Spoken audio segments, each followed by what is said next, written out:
Peggy 18.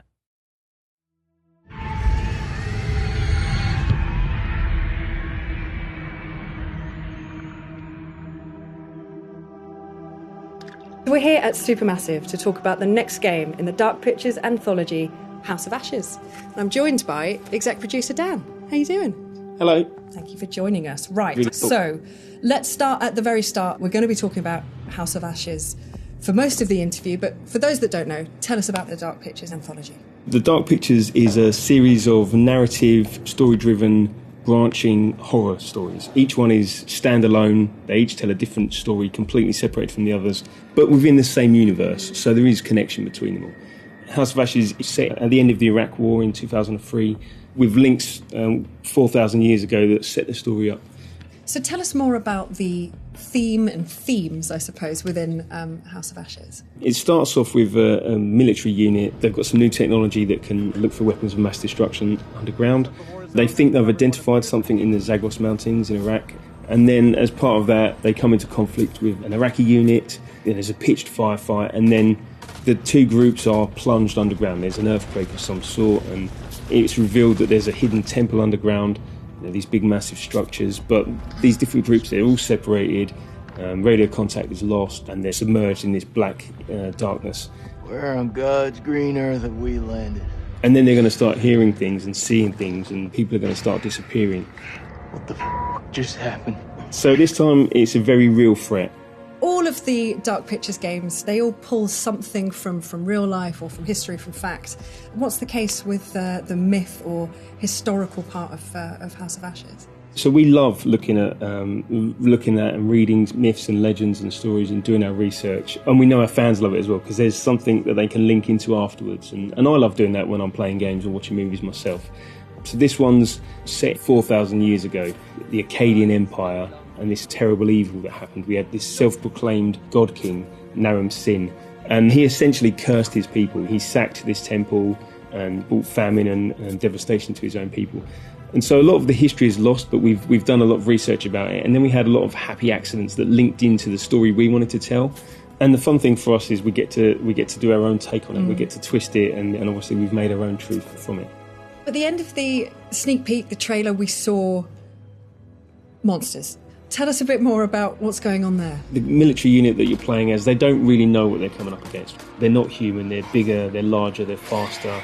The team aren't going to know if there's one or two of them or hundreds or thousands of them. And that's kind of the threat with this. You know, they've got guns. Maybe they could try and take one of them down. But maybe there's another one around the corner, or maybe there's a group of them, and maybe they're going to get ambushed. Maybe they're like a cluster. Exactly, and yeah. they'll pop a out nest, once. as it were. Yeah. And it's been really fun to work on and see these things move around and how horrific they can be. They're different to us. They perceive the world in a different way. Getting little snippets of it in the darkness, and did I see that? Was it something that moved?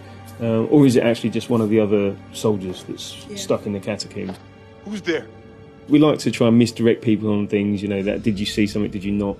And that's a great thing within horror, that you think you're going to be scared right now, and we're not going to scare you now. We'll scare you in a minute when you're not expecting it. It's always coming. Yeah, always. So should we expect a huge amount of peril in the game? Definitely. We love to do it. It's fun for us to work on, as horrific as it is, and we know that our fans love it as well. So yeah, there's at least 60 unique deaths, and there's a whole ton of variation on that as well. So Merwin and some of the others, you're going to see different things happening to them depending on how you play it out, getting ripped and shredded and torn. And because there's a firefight, there's going to be bullets flying as well and all kinds of stuff. And it's not just the deaths, it's the gore that goes along with it, and lots of blood. Wicked. It sounds absolutely terrifying. I'm in. Not gonna lie, man. It's pretty bad. What differences have you made or changes have you made to the gameplay and mechanics for House of Ashes? We're always evolving the Dark Pictures. We listen to a lot of the feedback from our fans, and also our team, what they want to do, how they want to push things forward. So we tried some stuff in Little Hope with more camera control, 360 cameras at certain parts, and we've really leaned on that again, and it really works well. In House of Ashes, lots of the game is set underground, and so these sort of corridors, which are really tight and oppressive. Creepy. Yeah, indeed. So we've had to learn, because you take away the fixed cameras, and that takes away some opportunities for horror, but we've had to learn new tricks to scare people and ramp up the tension and the chance for jump scares, which some people love. We've also got a new torch mechanic, so it's military themed, so these guys are going to be walking around with weapons, with torches mounted on them. We love the lighting that we do, the sort of really inky black darkness that we have, and sort of the contrast to the bright areas. And so you're going to need to lean on that torch to allow you to see where you're going, what the threat is, and that kind of stuff. We've also done things like added difficulty settings to this game. So in Little Hope we added QTE warning icons as an example, and we've got some really good positive feedback about that, but also some people want to turn that off. We want to allow you to play the game in your way. So with our accessibility settings and difficulty settings, if you want to have a more casual experience, you can change those settings.